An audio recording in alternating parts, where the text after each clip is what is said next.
Hello and welcome to a rather special All for United WFC one tonight.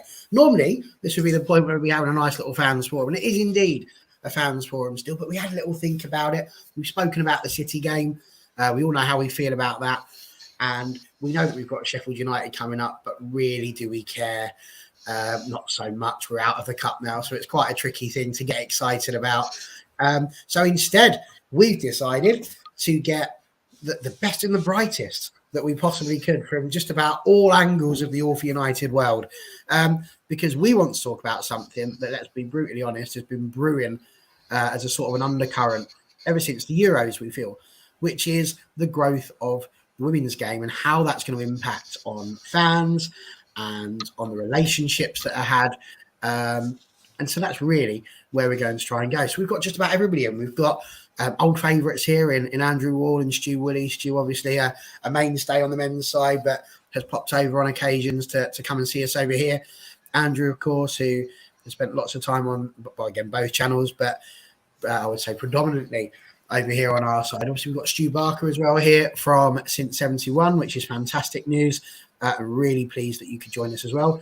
Sarah was here last week as well, and she's come back to join us again. Thankfully, she's even moving things just so that she can get herself onto shows. So really appreciate that. Thank you. And of course, Fee, we've spoken to Fee a few times, Everton fan, but we're not going to hold that against her today because it's good that we can get views from other clubs as well and see how it's looking from their perspective too. So welcome all. I'm going to kick off straight away with the talk about the growth of the women's game. How do you feel it's grown? Do you put it all down to the Euros, to everything that's gone on with winning that and doing as well as we did, or do you think there's a possibility that it might still have grown even without that? So I'm actually going to start down at the opposite end there and get young Fee to tell us what she thinks first about the growth of the women's game. I think the game was growing. I think it's just growing a lot faster because of the Euros. Of course, being a home Euros, it introduced a lot more people to women's football. And I think the start of last season, when we started using the big stadiums, sort of the Everton United game that was at Old Trafford, we saw a lot of growth coming from that. More people are able to get tickets to games, and it's sort of made a big spectacle. The fan park for that was brilliant. And that's sort of getting more people who might have only just supported the men involved. But I think the growth would have been a lot slower without the Euros. Being on everybody's TVs, being at the forefront. No, absolutely. And Stu, you've seen it from a slightly different angle, as we say, mostly watching the men's game, but you've been to games over the last couple of years watching United. How have you seen the growth? And from afar, I suppose, from watching it from the outside there, how are you seeing that growth? And what do you attribute it to? Yeah, it's interesting, really, because I always viewed women's football from a kind of Neanderthal perspective. I've been playing football for 47 years. I still play to this day. And it's, it was always to me brought up as a men's game. And so I was persuaded by John Foster, believe it or not, to go to a game. And Andrew Wall and Connor were, and I wasn't ever disparaging about the game because that's not what I'm about. But I always looked at it, football through my own eyes. Andrew knows how I view football. I just view it through my own eyes and how I play the game. And that resonates with me when I watch a match unfold. And I went to Reading and I was stuck on my own in the South Stand because all the guys were season ticket holders. And I wasn't allowed into the West Stand at that particular time where everybody was situated. I was stuck on my own. And I was absolutely fascinated watching the game unfold and how the skill levels far outweighed my expectations of what I thought women's professional football would be at that particular time. And we played some good stuff. And Andrew will remember this. I made a point that Katie Zellum at the time, who ran the show against Reading, was an outstanding footballer. And I made this point on a show. And I got absolutely vilified and castigated about it because I didn't see the potential of Jackie Groner as opposed to Katie Zellum. And Andrew will remember all this because I got a barrage of abuse. You don't know what you're talking about, blah, blah, blah, blah, blah. And we've seen Katie Zellum flourish into an exceptional midfield player. She's got an exceptional ability to pick the pass. And this kind of then began to resonate with me. And I was a big fan of Maria Thorasteri because I'm a centre-half myself and I like the way that she plays the game. And I was just watching more on how they conducted themselves on the pitch, how their control was, how they used the play. Did they use the width? Did they, inverted wingers, etc.? And I was absolutely hooked on that first game. In the first season, I went to quite a few games actually, and I met Andrew properly. I'd always spoken to him at that time, and I made some great friends, and I have made some great friends. Well, one thing I would say is the FA have got to take a bit of blame, and I know you'll go into this in a great more detail. That as soon as the Euros started and our progression under the current manager and how people were interested in women's football, they should have found a way to protect the players, and they haven't. And unfortunately, both clubs and the FA have let the players down in terms of what you want to discuss later. But all in all, I'm a huge fan of Manchester United women. They're absolutely brilliant, and the women's game as a whole. So I just thought I'd be honest, because I did look at it through the eyes of a Neanderthal right at the very beginning. But it soonly, I quickly changed my opinion and my views.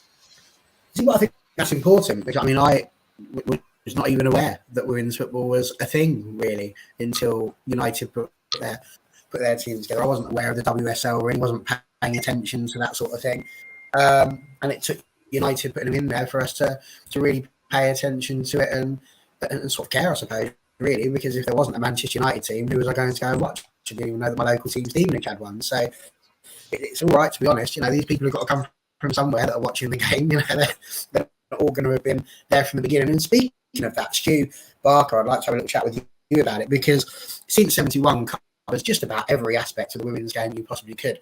I mentioned Stevenage. I know that Ed at Stevenage sends through some of the match reports that we do, and they sometimes end up on since 71 as well. So you cover a breadth of women's football.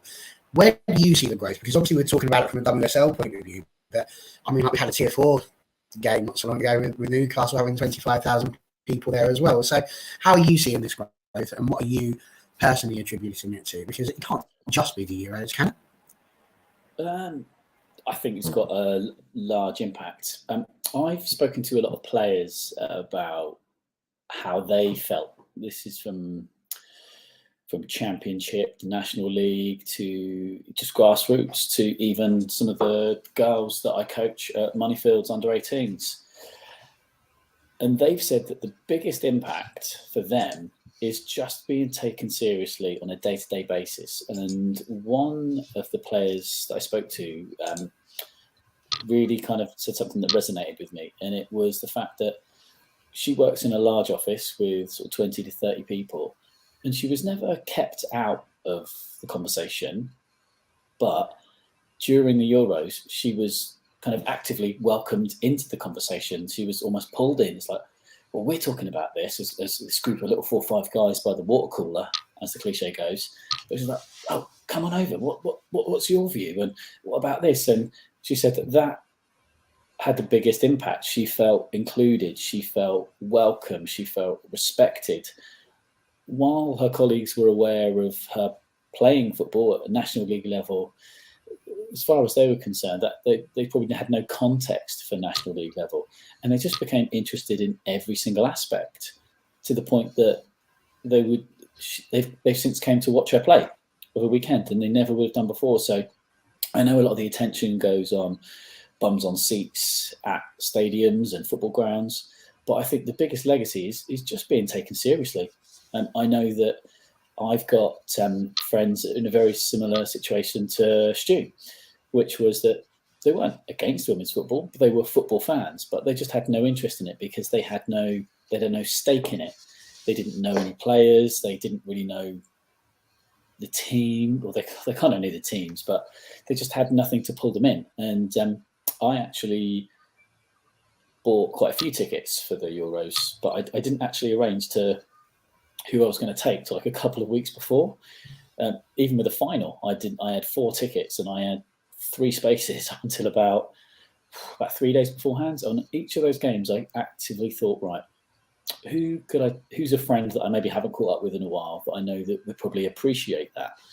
And I brought friends in each case that had maybe never been to a women's match, maybe been to 1 or 2 women's matches, but they were all bought in, and after that they were hooked. It's a bit of a drug, women's football. One of the key things that I love to try and tell some of my friends and colleagues is that actually it's more exciting. It's that old cliche here that we should maybe make the goal smaller. No. The biggest draw of women's football is that you very, very rarely get a 0-0 draw. And for me, that's more value for money. That's more exciting. And it's just on the wing play. I could talk for ages about the wing play. Proper old-fashioned wingers that will run at defenders.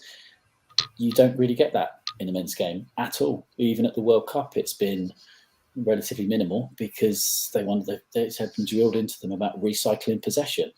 But in the women's game, we want to attack, and you've got players like Hemp, Galton, Gura Wrighton, Lauren James that just attack. And actually, when someone takes the time to watch them, that's what draws them in. So while we've got big crowds like at the Etihad and Old Trafford to celebrate, it does make the average attendance of the whole season, it kind of skews it a little bit. I've seen the stats come out about, look at these rises. Well, it's kind of skewed because you've got so many coming to one particular game. So it massively, it messes around with the realistic average.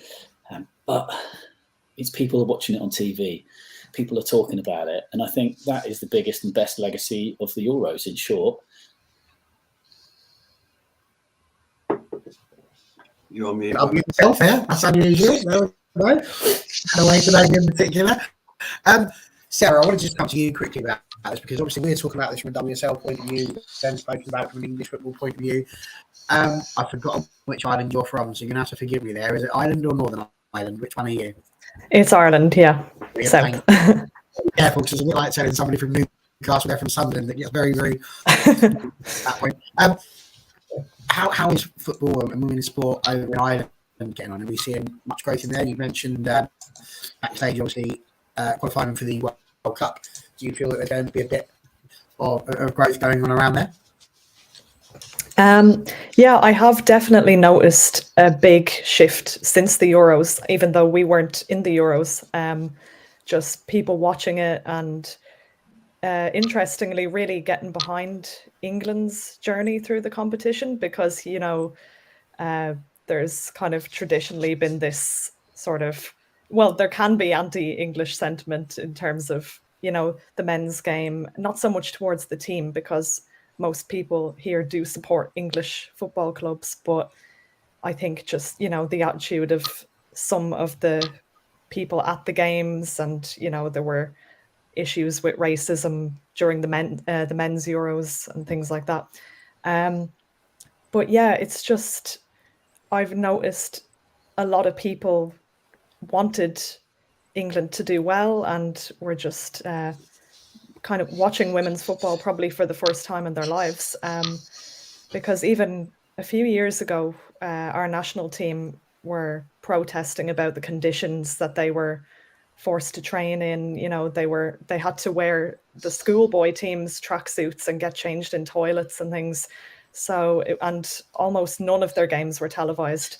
But I think qualifying for the World Cup, just those qualification games, just the amount of press around them, it's just been a really big deal and it's been really nice to see. And then in terms of, just from a United perspective, I'm a lifelong United fan, come from a family of United fans. But I think I was around 10 when I really started to, get fully interested in football. But my dad has been a fan since 68. He was only 6, but that is kind of what started it for him. But women's football is just, it's so new to him as well. And he'll be coming with me to the Everton game in February. So it's kind of nice to see how he has embraced it and got into it. And something that he has said to me recently, what attracts him to the women's game is as he calls it, the lack of play acting, you know, fouls and things, like, for the most part, they just get straight back up and get on with it. And I think it reminds him of the old days of the men's game when, you know, people weren't rolling around for 5 minutes looking at the camera, that kind of thing. So yeah, it's just been really nice to see that. And I mean, I remember when the original women's team was disbanded in 2005, and I think, like, when I was a kid, I loved to play football, but I had no idea that women even could play football professionally. And I remember, like, you know, films like Bend It Like Beckham coming out and kind of introducing me to that idea that this is something that you could do when you got older. But I remember just the growth of the game, especially since the Euros, but even before the Euros. Like, I remember watching Euro 2013, I think it was, and the last World Cup, and just, well, that was after we reformed our women's team, obviously, but there was a period where I was watching the women's game and just feeling frustrated that there wasn't a united team to watch.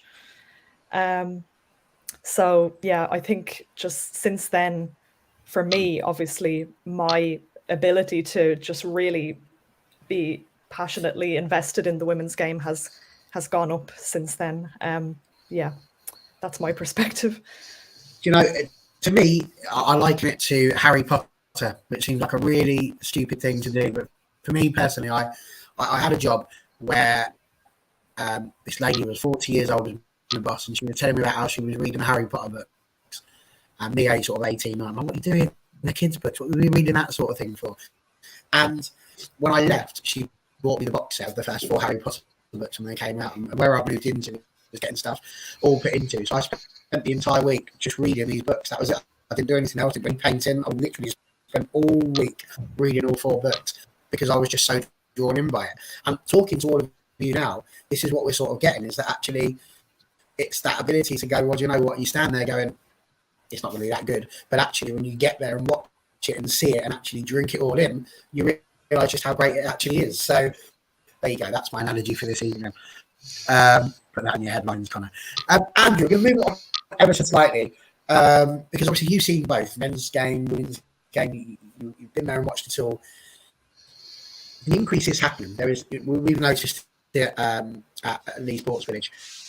What was getting maybe 2,000, 3,000 people is now a little bit more like an average of 4,000 to 5,000 people. So we can see a difference happening.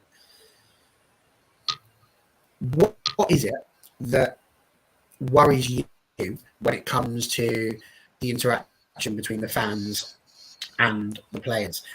Because we all wanted more fans. We wanted the game to grow. We wanted that to happen. But surely in our right mind, we must have known there's no way the players are going to be able to sit there and donate the time that they would usually do once the crowd starts to increase. So what's your thoughts on sort of the rumblings that are going on about that right now? I was going to say, well, the Euros, yes, brought a lot of positive outcomes, but there is now coming a few negative concerns, and that's like raised with the what we can demand and expect from players, you know, after the games as well. So, you know, these players that now we look up to as heroes. I mean, like I say, at Leeds Sports Village, attendances have increased. You know, there's more families with children as well.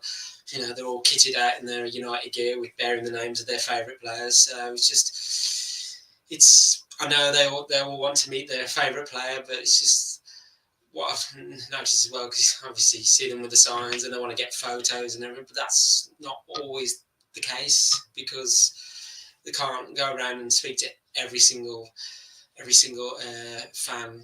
So some people are going to have to miss out. I mean, like at Old Trafford, seen from the men's side, okay, at the end of the game you see them all huddled in by the tunnel trying to, you know, just get someone to sign or just to say hello to them. But I think at Old Trafford it's a bit more, what's the word I'm looking for, controlled. Like even outside after the game, like they've got the barriers up, so and it's up to the players whether they want to go over to the fans afterwards. Whereas at Leeds Sports Village, you can see like about 5 to 10 minutes before a game's ending, fans are starting to pile forward in front of the electronic boards, and I'm thinking, well, sort of those people that are sitting at the front, you know, trying to watch a game still are getting their view blocked. And I'm like, well, it's got to be got to be looked at sooner or later, because people are going to be saying, well, I've come here to watch a match and I'm not getting to watch it all. So yeah, it's a difficult one. We want to get more fans in, but at the same time we don't want to discourage them as well. But if they can't get to see their favourite player or not, it's how we resolve that. I don't know. It's a big question. Well, it's very interesting you mention it, because obviously, if he, Everton fan, Walton Hall Park is notorious, really, for being incredibly close to the players. If you reach out far enough, you can pick their nose. They're that close, which is very different to many other stadiums.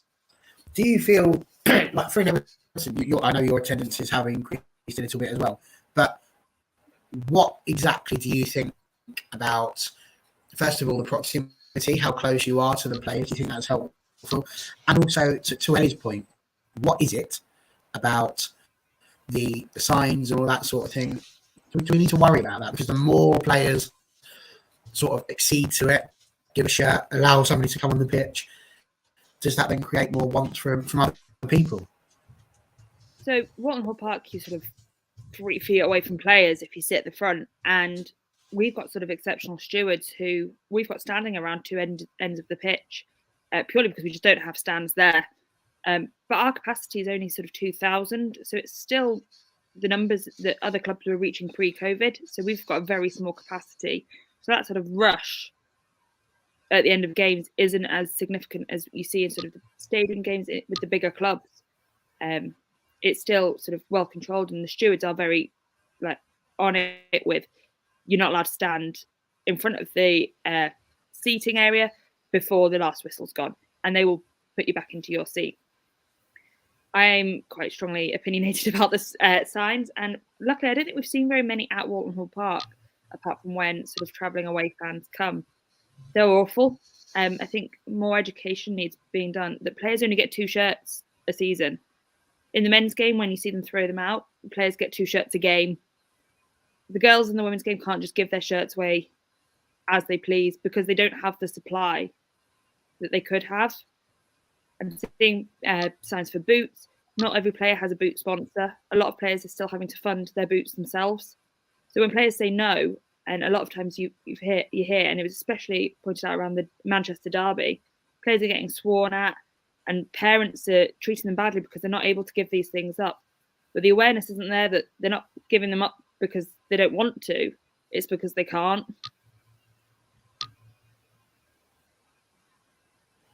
I'm gone. I'm still here. I'm having a little bit of a problem with the audio, which I'm not sure I'm going to be able to fix, but I shall see what we can do. Again, what you're talking about there is mad. There are players that are leaving stadiums and are unable to walk to their cars even without being absolutely mobbed. And it's certain players, obviously, we know that the Lionesses are going to get there.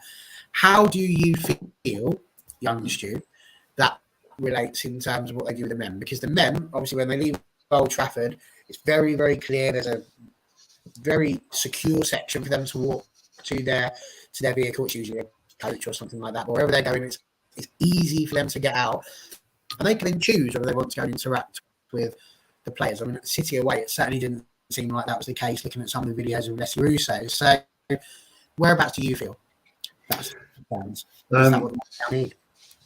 Yeah, I see it through 2 eyes. I see football very black and white, really. I've never been an autograph hunter, chaser.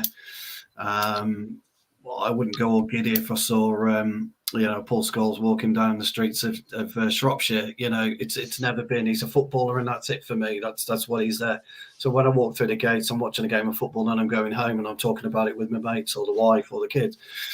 But I see it through my son's eyes. I've got a 21-year-old at the moment, but when he was 10 and 11, we were going to Old Trafford regularly. That was his thing. He couldn't wait to try and meet players, etc.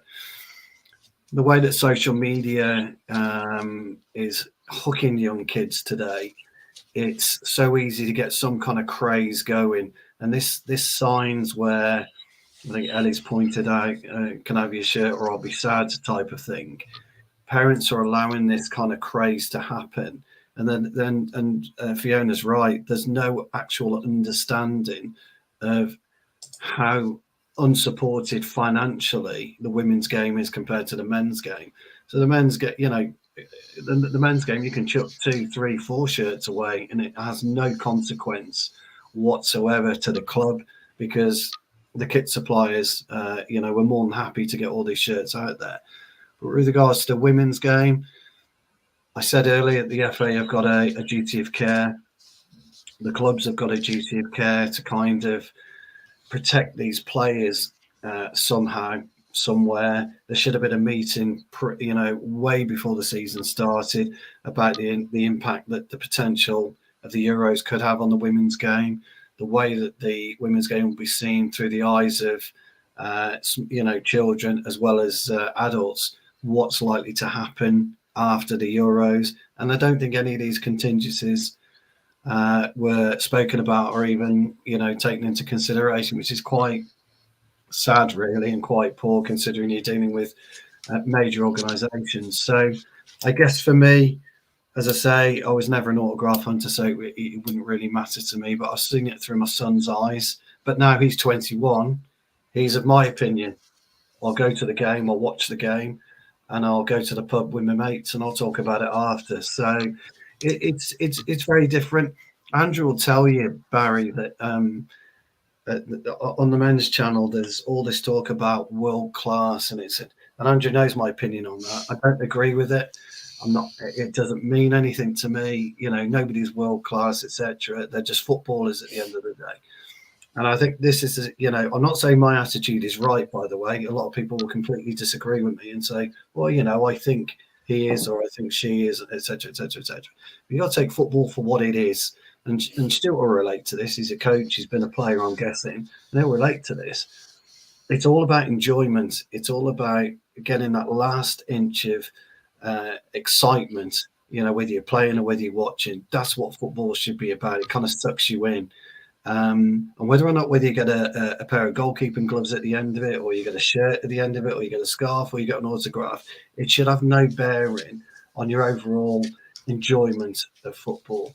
And the problem is that parents are allowing this to happen because they can go back and they say, well, why my lad got Roll's shirt or something like that, or he's got XY's boots and things of that nature. And before you know it, they're shoved on eBay and they don't care. And just before I finish, and this is quite a relevant point, and I'm not name dropping or anything like that, so please don't think that I am, but I play football with Jude Bellingham's dad on a regular basis, and he tells me even in Germany, it's shockingly bad that they can't go without having to sign autographs or they've got shin pads being shoved in their face now, and they've got people trying to literally drag their shirts off. So it happens all over the world. And he's fed up with it. He's a 19-year-old kid, and he's fed up with it. So it's just one of those things. But anyway, it's just my way of looking at things. I'm not saying I'm right. It's just my humble opinion. So just coming in there on that, I remember coming up to an Old Trafford men's game, and we've hopefully all seen it, where you had the barriered off section and the players drive up in their individual vehicles. It's valeted away, and some of them just wouldn't acknowledge the crowd. Some of them went straight in for probably those same sort of reasons. Some of them, like David Beckham, for example, he started at one end of the group, and he must have been about 100 people away from me, and I remember thinking, oh yeah, he's never going to come all this way. I should add that I was a little bit younger and probably in my teens still then, but he came all the way around, and it was fantastic. It was well managed because there were barriers, and for the most part, people just want the selfies, or they should at least be accepting of the selfies. And I think people's expectations, like Fee said, need to be managed. And I think there are two really important players in that, and that is the players themselves and staff in the club. I know that sort of from the National League, where I tend to spend most of my time, the sort of third and fourth tier, you don't have stewards. You have volunteers that will come and collect the ticket money, and then will man the cafes, that sort of thing, maybe going around sort of selling programs, that type of thing. So you don't get so much of that. But there needs to be an organisation of it, like a particular area, like a fans meet and greet area where they know that they can go to. And maybe if you've got someone in a high-vis jacket that turns up in this particular area 5 minutes before the end of the game, and once the full-time whistle goes, they'll explain, the players will come over here for 10, 15 minutes. They will try and get around as many of you as possible. There will be no exchange of property, for want of a better word, but the players will try and do some autographs and take some photos. But please don't push. We will manage it the best way we can. And that is the best scenario, because if that can't happen, or that can't be suitably managed, then in 3-4 years' time, it will be a thing of the past to even do that full stop. Players will go straight down the tunnel and disappear. So the fans are going to have a little bit of responsibility. But I do think the players need to, well, not that they need to, I believe that they're doing it as best they can at the moment, but there almost needs to be a bit of support from the clubs and a bit of communication and management, because outside of the big flagship games at big stadiums, you're still dealing with a crowd of potentially 5,000, and while the crowds that are trying to get to the players are increasing, they're still generally quite a small amount in comparison to the full total capacity. But I'd be interested to hear from anyone else, especially sort of Fee and maybe Andy, on how they do actually manage it at those stadiums. Is there any stewarding to help kind of shepherd the autograph hunters, for want of a better term, into a particular area, and supporting of the players? Because it shouldn't be the players turning around saying, no, I can't do this. There should almost be a minder that steps in front and say, almost like a bodyguard that says, no, this won't happen, we'll do this, we'll do that. So it almost takes the pressure off the players a little bit, if that makes sense.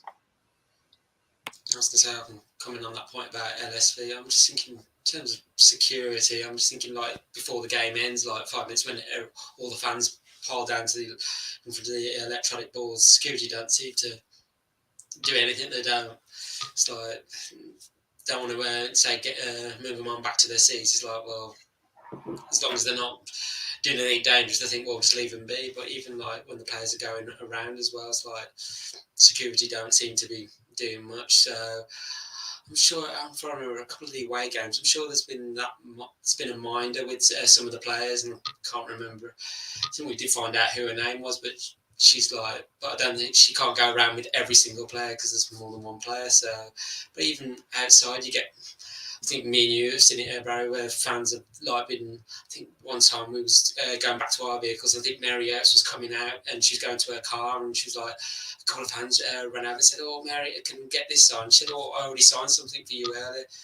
She did it, but I'm just thinking, let her get in her car and let her go on her way. So I thought, well, Mary Oates is one of my favourite players. I thought I could say hello, but I thought, she's getting in the car. She just played 90 minutes. She's tired. I'm just thinking, don't want to disturb her. So it's, yeah, I think fans have got to remember that you know, these players have played a full 90 minutes. They're shattered. I'm just thinking, you know, if United lose, you know, some United players won't want to talk afterwards. You know, and they just want to, you know, get home and just, you know, and switch off from football. So it's, yeah, and obviously there's those players that like to speak to fans where we win, lose or draw. So, you know, gives them that lift as well. So, but in terms of, say some fans are saying we'd like to see this, you know, stop where, you know, fans are all huddling around, you know, with the signs and everything. But don't want to necessarily discourage that. I'm just thinking it just needs to be with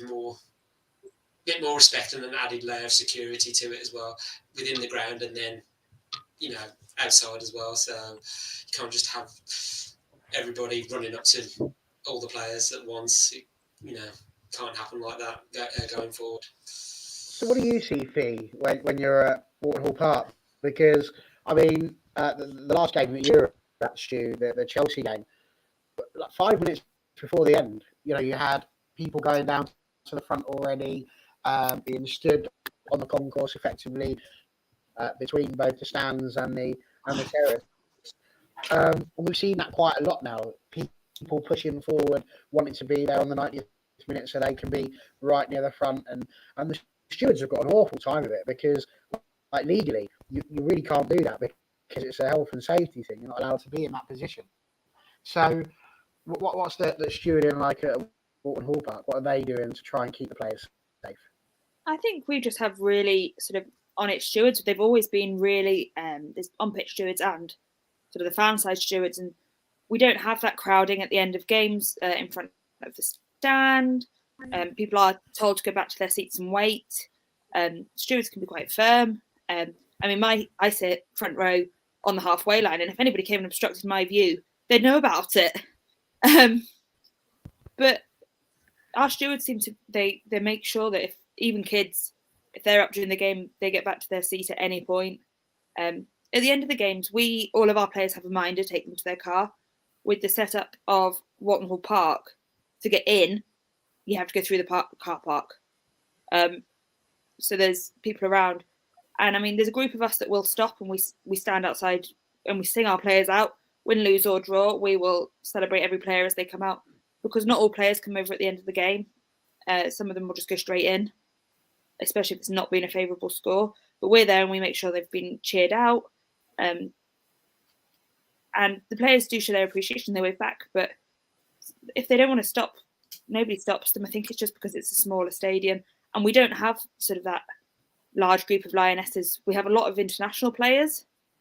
But we have 2 fringe Lioness players in Jess Park, and Gabby George has had call-ups recently. So they haven't got that sort of high profile amongst English fans that some of sort of the United players might.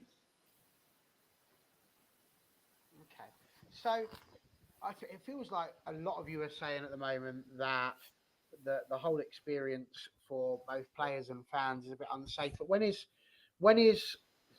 it too much? At which point do we have to sit there as fans and accept that those changes are going to happen? And do you think that those changes would then create a bit of a problem with the attendances? Would we then see people starting to drop off because they're not necessarily getting the level of closeness, the level of accessibility? Because we've spoken a lot about the old times. I found exactly the same problem. Okay, I found that it's an old, like you say, but old-fashioned. People might go out and see George Best out on the town, and that was the players felt accessible. That feels like something that's happening in women's football. They're accessible, but it's not the 1960s anymore. It's a very different animal. It's a very different thing. Social media is a thing. The whole world has changed massively in those 60 years. So is that going to make a difference, do you think, to attendances and things like that, Sarah? Well, I would hope not. I mean, it really does come down to personal choice. You know, the players need to be the ones to decide how much of themselves they give to the fans. And like, it's very clear that, you know, the players do enjoy that side of things. You know, they enjoy the interaction, and you know, I think they're just very down to earth. But you know, there does come a point where it's too much, and I think parents have a lot to answer for. Like, I don't know what, I'm hoping it wasn't the children that were swearing at players, you know. I mean, but you know, if parents are doing that, that's just like, what kind of example is that setting for your kids? And I think it really is. I mean, I know it's not just kids who are, you know, demanding too much of the players, but I think they do need to be taught by parents, you know, that how the game works, that the players need, you know, their own time afterwards, and just not to expect too much. So I think that's a big aspect of it.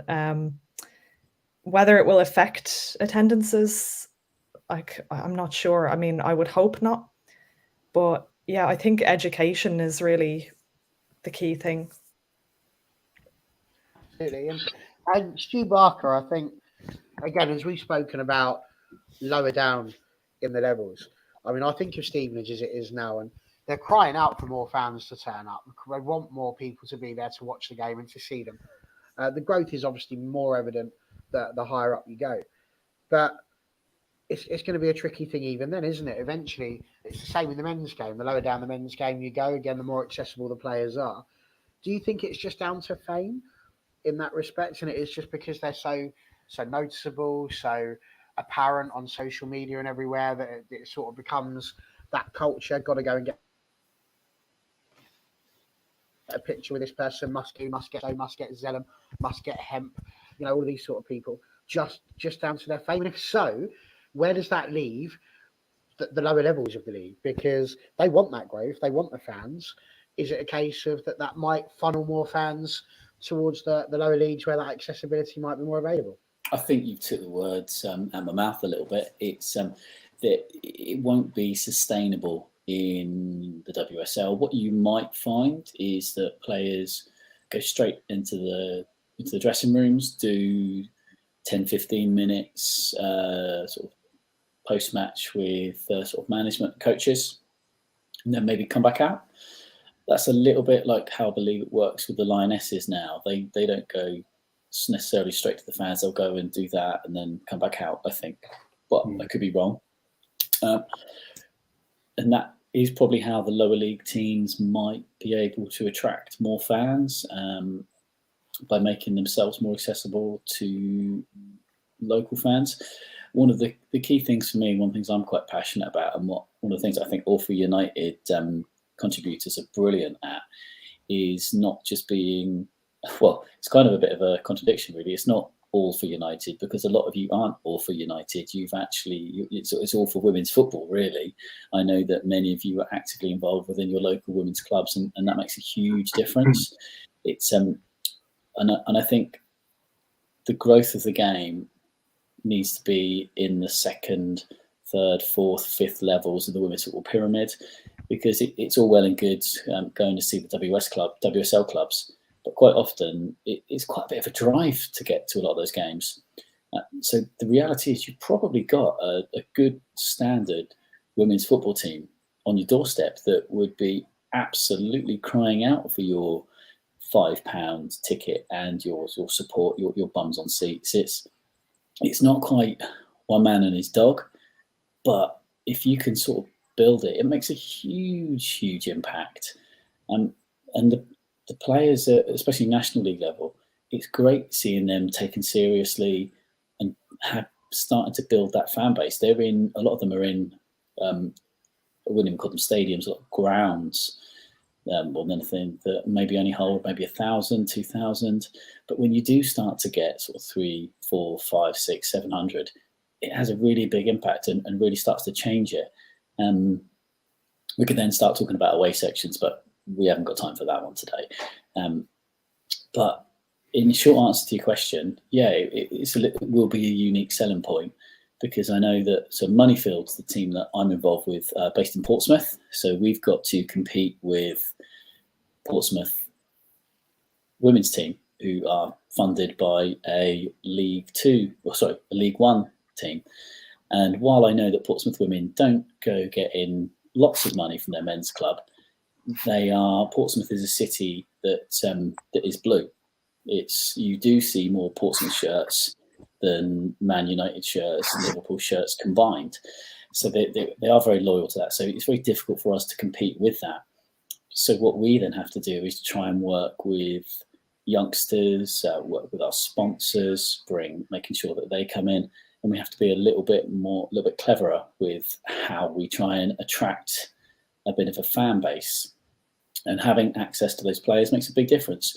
We've gone from having one women's team and one youth team to launching, I think, 7 youth teams over the summer. And that's a massive impact for the club. And we've been inundated, and we're still inundated to this day with inquiries for players. And that's fantastic. So what we've made a conscious decision to do is to prioritise all of those players. You come to a Moneyfields game, you will see upwards of 20 to 50 youth team players in their Moneyfields tracksuit tops. We've worked hard to make sure that every club is sponsored, so they've got the tops, they've got brand new match kits, and it's almost like on a match day, you've got 2 mascots for every player. So you've almost got one either side holding hands, and we start to bring them in, and we start to build. If we can build a following internally, that it then branches out, because if your daughter's a mascot or your son's a mascot, then okay, well, mum or dad will come down. But if you're lucky enough to get a game on a nice bit of weather, then actually, oh, mum and dad come down, or we'll bring Auntie Flo down, and Tom, Dick, and Harry as well. You can bring the kids because they can run around. I regularly take my 2-year-old to games. Well, she's nearly 3. And because you've got the stadiums that are predominantly terracing, she just wanders around. So I don't get to watch as much of the game. Out of the 90 minutes, I probably only get to watch about 15, 20 minutes of it. And that's when I'm giving her sort of chips to eat or little pom bears. But she's there, she's seeing it. I'm able to be there a little bit. So I get to see more while she's a 2-year-old than I ever did when she was a baby or a 1-year-old. So I'm getting to see a bit more, and she talks about girl football. She's aware of girl football. So if she plays, brilliant, that'd be lovely. I'm passionate that she's involved in sport for the discipline of sport, and if it can be a team sport, then the skills that you gain from that are invaluable. But first and foremost, I want to try and create a little fan. And when she's maybe a little bit bigger, she'll be a mascot. And then if she's a mascot, then I know that I'll probably get 5, 6, 7, 8, 9, 10 of my family that would come to that game. And if we can bring more people in from that, it'd be fantastic. One of the things that I've been wanting to do with since 71 is, I don't know if anyone remembers Jamie Oliver he's got his cookbook, Ministry of Food. And the way that the little USP worked is he would teach someone how to make a meal. And then the idea is that he teaches you, and then you teach someone, and then they teach someone the same meal. And much like Stu's experience of getting into women's football, I took a passionate Tottenham friend of mine to go watch Tottenham Arsenal at the Tottenham Hotspur Stadium. He loved it. He's been going to a handful of women's matches every season. If there's ever a game at the Tottenham Hotspur Stadium, he's the one messaging me, Stu, I'm going to take the little one down. Do you want to come? And he's then got into it. And I'd love to kind of really sit down and have the time to create a little campaign where you can sort of effectively, almost like a buy one, get one free, just bring a friend. I think they called it, that's it. He called it Pass It On. And I think, how good is that for, I'm probably giving away a campaign and someone will nick it now. I should trademark it, but pass it on. And that's literally, for me, that's one of the best ways that women's football will grow. I've probably gone off on such a tangent that I don't even remember the question you asked, but that for me, that's how the women's game will grow organically through picking up the right fans. I think it's wrong for women's football to just try and convert male fans. Yeah. It's an easy win, and it does need to happen, but you don't want to get everyone there for the sake of it. If they're not bought into it, it's very much that quality over quantity. Absolutely, and I think what's lovely is coming from a teaching point of view as well, and also from having done a bit of coaching myself. It's really interesting that, like I said, years ago, I wasn't really aware that women's football was a massive thing, and it used to be. It used to feel almost like it was just happening. Coach the girls by all means, just so it's an equality thing, just so that they have the ability to do it as well. And now it's becoming a real progression, a real something that they can go and do. They're seeing it live on the TV. It's on BBC regularly. It's on Sky regularly. So as a result, they're now seeing it. And as they always say, if you see it, you can be it.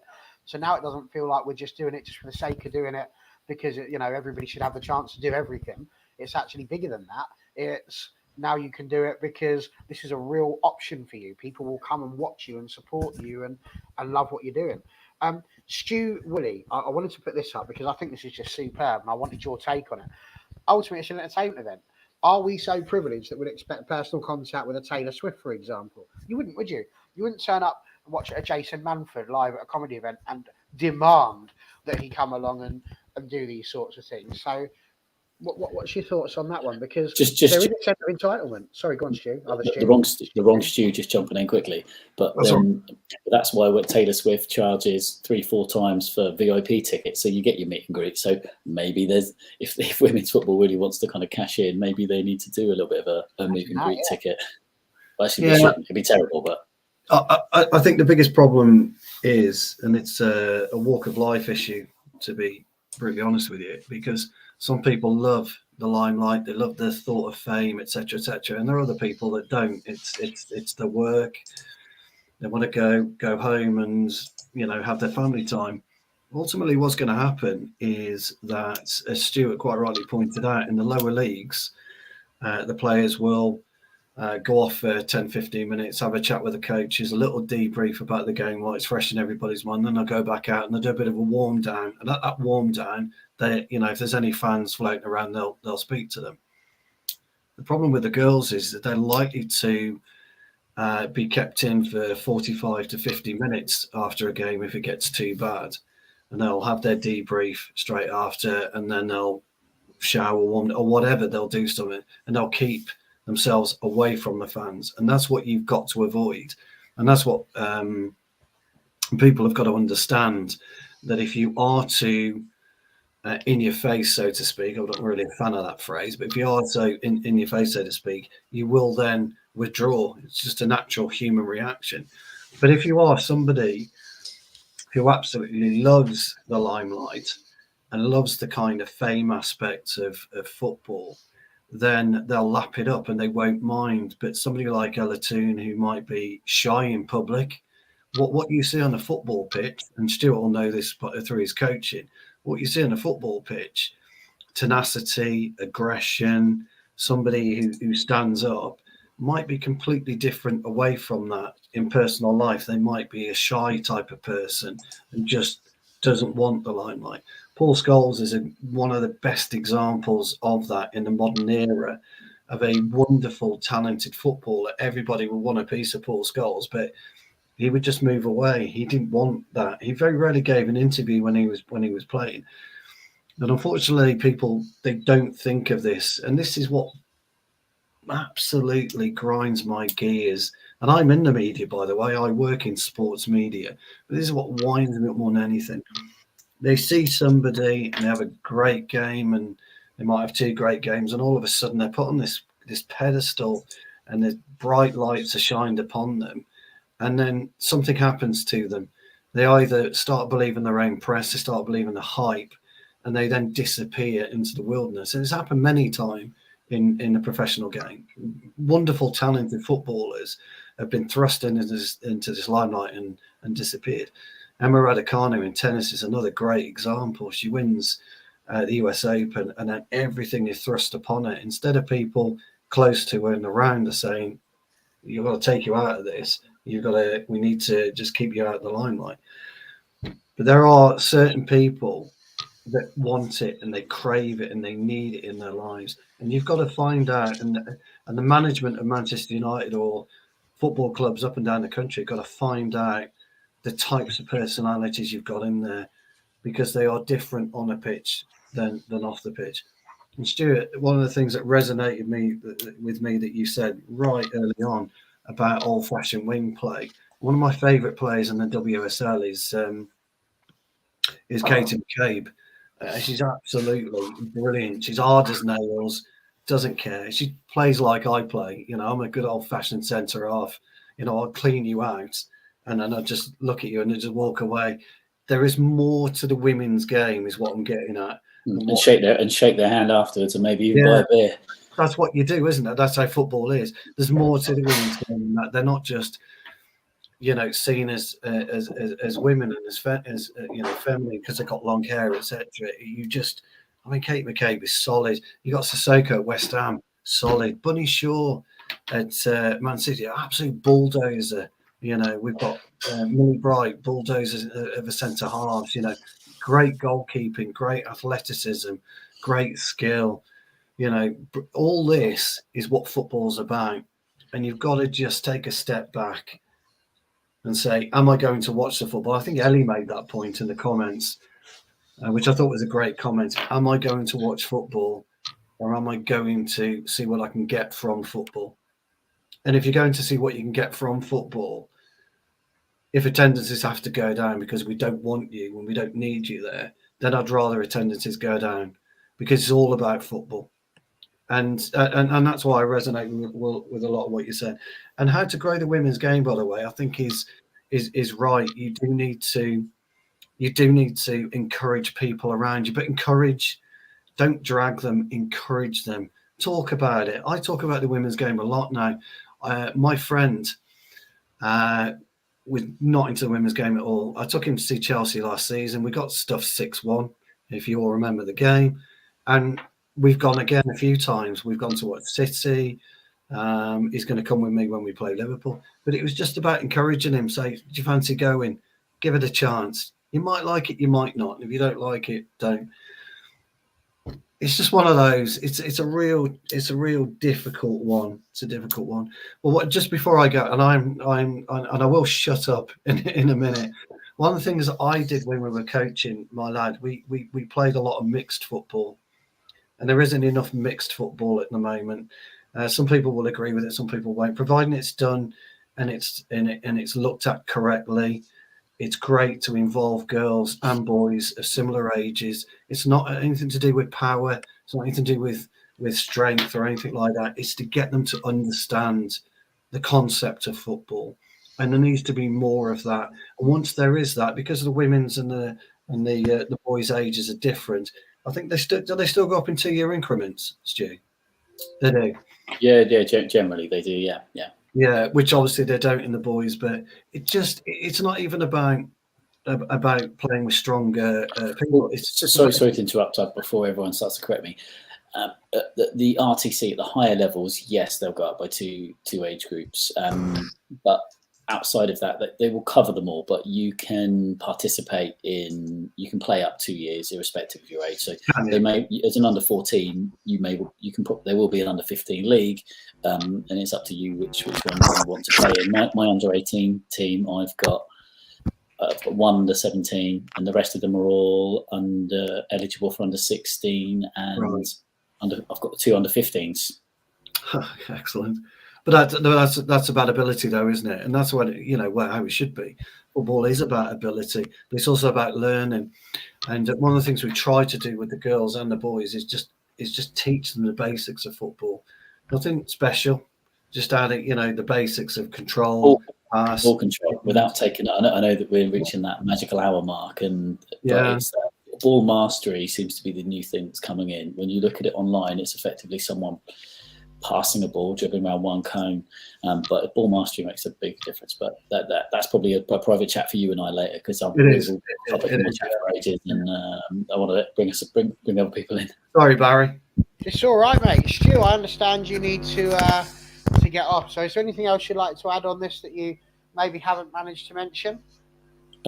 The big thing I need to mention, a massive thank you to Andy for his contribution to Since 71. It's very rare that we get a chance to sort of see each other in person or even speak and hear each other's voices. Generally, it's all via Twitter, but thank you. Your contribution is much appreciated. Anyone that's watching or listening, Since 71 in a nutshell is a website built by fans for fans. It's all voluntary, but since we've grown, we've been able to open doors and opportunities for people.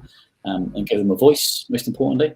So if there's anyone that does want to speak or engage, then drop us a message and let us know. We're always open for contributions, be that one-off or weekly updates, monthly updates, or once a season, twice a season, whatever anyone can kind of produce. And you guys are all doing a fantastic job. Keep it up. We talk about growing the game and growing attendances. What you guys are doing here is absolutely vital for it. It makes a big difference. And like Stu touched on, just talking about it makes a big difference. It grows it organically. And well played to you all. Hopefully you all have a great Christmas. That's to the panel and everyone watching. And I've got a pre-screener for the Lionesses documentary to watch straight after this and write a review. Once that is done and out, that's Since 71 done and closed for Christmas. So I'll be switching off all social media channels. And do you know what? I kind of encourage you guys to as well. Unless that's your main day of chatting to people and engaging with people, then keep it open. But if you get a chance to switch off, or do that, because there's some good Christmas films. Absolutely.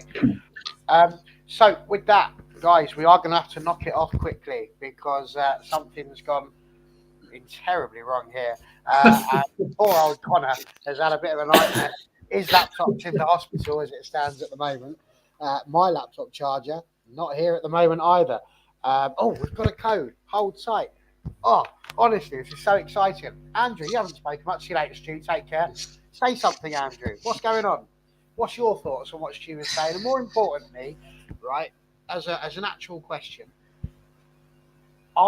is it just a case of people's egos?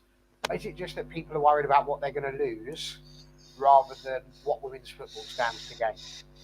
I think, well, you're going to have to expect change in the women's game as it grows, and say some things are not going to be the same as it was. It's like there might be, in the future where after games, fans, not all fans are going to get to, speak to their favourite players. Like, it might not be that game, it might be another game. Like you can see, like when they want their photos with the players as well. It's like, well, how many photos can you get with the players? Like, if you get it once, well, yeah, that's fine. Then maybe get one at the start of the season and one at the end of the season. You don't necessarily have to get photos, all the time, which sometimes you see the familiar faces.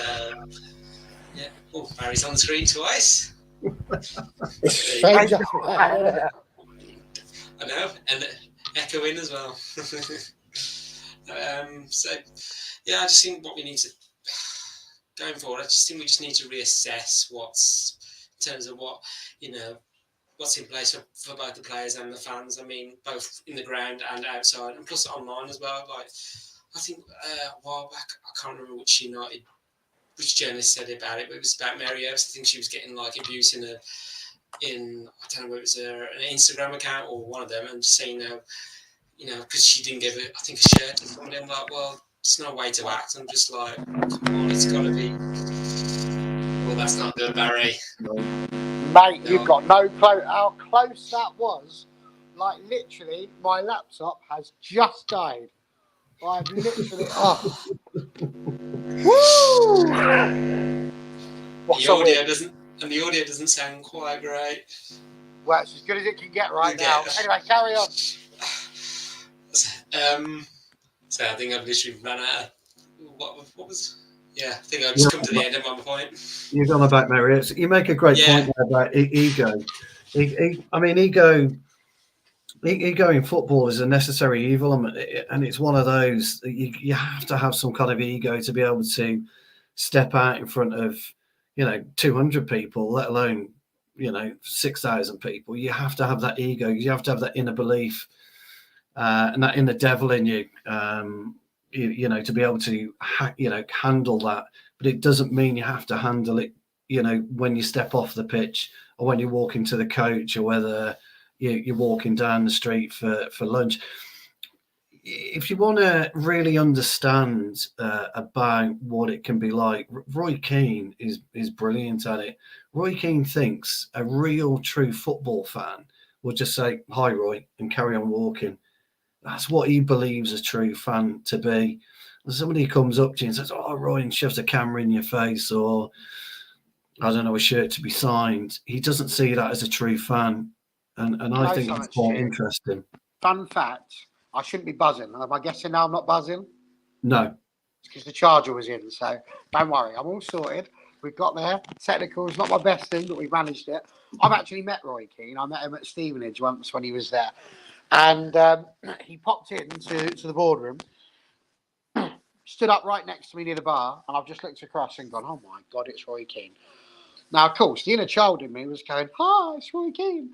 And what came out of my mouth was, he said, "What's the Rangers score? The Celtic score?" I think it was he was asking for. I told him, and he went, "That's good. So nice to meet you, mate. Nice to meet you too." And off he went. And the world was happy, and so was Roy Keane. And I get to tell that rather wonderful story the moment I got to stand next to one of the greatest captains we've ever had. So it's a wonderful moment for me.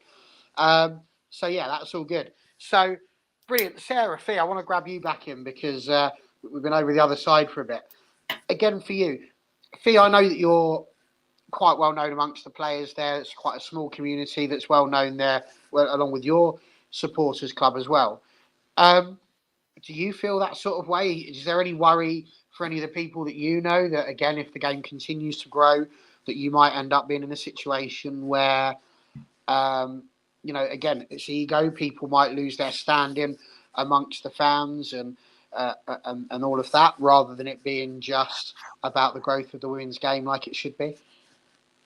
I think your ego is definitely something to watch out. We've got the youngest average age squad in the WSL, and when you've got sort of young kids being thrust sort of into that limelight, they can react either way. It can either go, they can become shy, or it can go to their heads. And we don't really want that to happen to our players because they are so down to earth. And you don't really want to see that because that can affect performance. Coming from sort of a performance psychology point of view, which is part of my background, we don't want to see that ego affecting performance. We want to see the players playing down to earth and just playing because they love the game, which is how we're getting the best results out of them. And I mean, we've got players in our squad themselves, some of them absolutely love engaging, come back to that personality thing. People like Courtney Brosnan, who plays for Ireland, comes out with a massive smile on her face and loves to engage, compared to players like Hannah Bennison, who she looks brilliant on a football pitch. Put her in front of a group of people and she is the quietest person you might ever meet. And I don't want to see that pressure of having to engage. Mm-hmm. Push players away. It kind of ties into the point I was going to make. A lot of people are understandably very concerned about, if the game grows so much to the point where, it might go to the players' heads, and you'll start seeing, what we see in the men's game with certain players with massive egos and massive wages and things like that. But maybe I'm just, I don't know, hopelessly idealistic, but I'm not so sure that maybe it will be so quick to happen in the women's game. And I think purely because these are all women and girls who've, grown up kind of fighting against, in a lot of cases, people telling them that they can't do this professionally. They just have so much passion for it. And you can see that, they love it. This is all they wanted to do. It's a dream come true. And I just feel like maybe we might retain that sort of aspect. I hope so anyway. It's a great point, that is. Sorry, Barry. I'll just make add to what you girls were saying, because Megan Rapinoe, if you remember a couple of years ago, she tried to elevate the women's game, and great credit to her, because she's absolutely right. Fair play in terms of trying to get the same amount of money for the national side as what the men were getting. I'm totally on board with it. I totally agree with it. But she overstretched it a little bit. It was the Megan Rapinoe show, and you've got to kind of start. It's happening in the men's game at the minute. It's a Cristiano Ronaldo show at the moment in men's football. Everyone's talking about Ronaldo, and it's backfiring against Cristiano Ronaldo, and it did with Megan Rapinoe. And you've almost got to start again. And it's such a shame, because she wasn't a trailblazer by any stretch of the imagination, but it was standing up for what women were right about football, about what it meant to be a footballer. And there's nothing to stop women really putting themselves above the parapet in football, but do it the right way. And I think she tried to do the right thing, but you don't really, I don't know, when was the last time people spoke about Megan Rapinoe? It's just one of those. So on the back of that, I think we've seen quite unity sort of within the Lionesses when they've tried to action things. They've sent that unified letter to Liz Truss and to the government. And I think every time they act to try and raise the profile of the women's game, it seems to be quite a unified thing rather than one individual stepping out. And I think that's the difference between maybe our local team, British footballers, compared to the likes of Megan Rapinoe. Well, I think, Stu, you managed to upset TJ here. But I think the difference, I would imagine, I was just going to say, this is what he's put, just maybe in your circles, and what I was going to add to that was that, there is a difference. TJ is obviously American, so maybe more visible perhaps over there in terms of what she's doing, I don't know. I certainly haven't heard from her much over here. But then as all for United know, I'm not one for getting too much into the foreign leagues as yet. I haven't managed to getting excited by the USNWT as yet, because I'm still getting used to the fact there's players at Everton and Sunderland and all these other places that I need to get to know first before I start trying to expand my mind too far. I'm not quite sure why he's upset with me, because I didn't say anything disparaging about her. If he listened to what I said, I made that point that she was trying to, to go for fair play economically, and I get that, and I haven't got a problem with that. My point was that it became the Megan Rapinoe show based on that. Certainly, from what I saw in the UK, there's absolutely zero. I wasn't having a pop at it. I was just making that point. What I'm saying is, in the UK, we cannot go and do something like that. It's got to be as a collective rather than a singular. That was my point. Okay. Well, hopefully then. I'm not going to get into, mate. I'm not going to get into an argument with you. No, I mean, that's what I was just listen hoping. to what I said, pal. Just listen, and you'll say. Even if that's how the first bit sounded. Well, there we go. You've clarified. That's the important. Well, I don't need to clarify, but yeah. But you did, because you're a nice bloke like that, Stu. So well done. Listen, to finish this off, what I wanted to do was, we've got 5 people left on the panel, and really what I just wanted to do was, we started the whole thing about the growth of the women's game, and both Andrew, Stu, and myself have pointed out how we managed to move on and get into the women's game.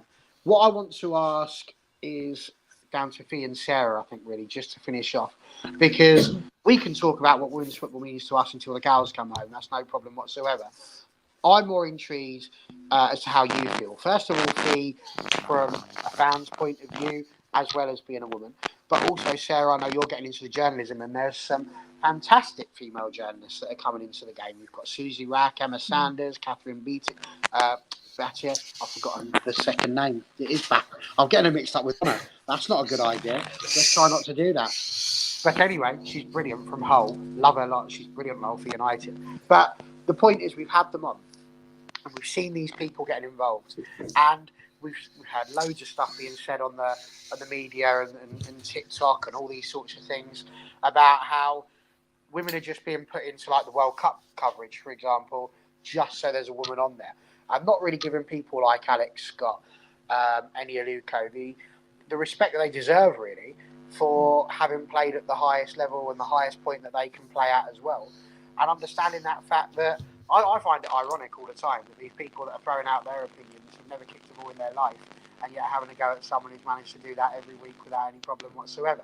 So I just kind of wanted, from your point of view, how you're seeing the growth and what it means to you, both as an aspiring journalist, a fan, and women, really, just to finish this off. I think it's your voice that really matters on this one. So either or, and then we'll let you finish it off. But they're going to be so polite. Yeah. Do you want to go first? No, you go first. No, you go first, Sarah. Yeah, well, it's just, the whole thing about, the World Cup pundits and everything not getting the respect they deserve. I was just talking about this during the week. Aluko got some, abuse, quite frankly, just for an error she made. And I was very impressed by Ian Wright's response. He said, I've made mistakes on live TV, happens all the time. And just, it really is just because she's a woman. And, I don't think a man would get the same kind of backlash. But yeah, obviously I don't agree with the whole idea that they're just there to make up the numbers, for a gender balance. I mean, these women have played at the highest level, and I don't care who thinks, that the women's Euros, for example, is not on the same level as the men's. It's obviously, it's just crap. But I'm kind of getting carried away now. Forgot what the question was, but just how you feel, how it makes you feel that the game is growing for you. Because, like I say, 10 years ago, the game was nowhere near as big as it is now. It was nowhere near as visible as it is now. Yeah. So, what does it mean to you as a girl to see that, as a woman? Sorry, to see that growth and the game getting the coverage that it deserves? It honestly, it means a lot. I mean, I keep thinking back to my childhood, and even I remember the first FIFA PlayStation game that I ever got was Christmas 2002. And like, if I think about myself at that age, and just now the most recent game features the WSL for the first time, and just like my 10-year-old self would have been so excited by that, and just to have these role models to look up to, because they were there, but you know, I wasn't aware of them for a long time. They just weren't getting the attention that they deserved. So yeah, part of me is envious. I wouldn't say jealous, I'd say envious of, you know, young girls now who are growing up playing football and getting into football. But I'm actually delighted that they can see all of this, because I would have loved to have that at that age. Okay. I agree a lot with Sarah there. I was in that massive group of women that grew up not even knowing that women's football was a sport. It was never played at my schools. It was never an option. So I grew up not even knowing that women played football professionally until the 2019 World Cup. And I think the growth is great. We see it at the games, the rising atmosphere, crowds really actually getting behind teams. And so that noise that you sort of hear at the men's games, and it's nice to hear it now at the women's games. If anybody's ever watched a game where Everton are away, not including Spurs, because that was a really difficult one for everybody to get to, but we make ourselves heard wherever we go. There might only be 10, 11 of us, but we will cheer as loud as we can for our girls. And that those numbers are rising, and it's good to see that better support. And I think it makes the players feel appreciated. They've worked so hard to get to where they are. Actually having people come out and celebrate them is a really beneficial thing for the players.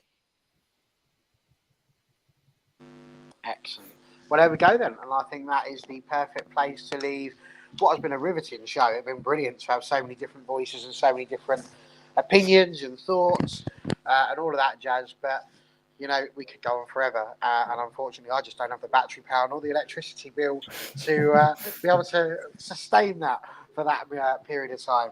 So, listen, thank you very much. Thanks again to Stu Barker for coming on. And we know he had to dip out, but superb for him to take some time out of his busy schedule. Thanks, Stu.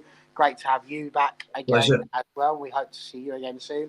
Yeah. Andrew, as ever, wicked to have you there. And again, Fee and Sarah, thank you again for popping on and giving us even more. And there you go. TJ's a lovely guy, really. No hard feelings. No hard feelings. No, not at all, mate. I like a debate. He really does. So there we go. He's the male Marty. So we love it. It's great like that.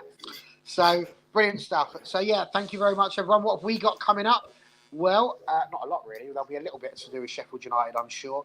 I'm sure we're coming back on Monday to sort of have a little bit of a review of the Sheffield United game and sort of see where we are with that. There'll definitely be another fans forum of some sort next week, which should be a good one because we're hoping to be a bit closer to unveiling our Christmas number one.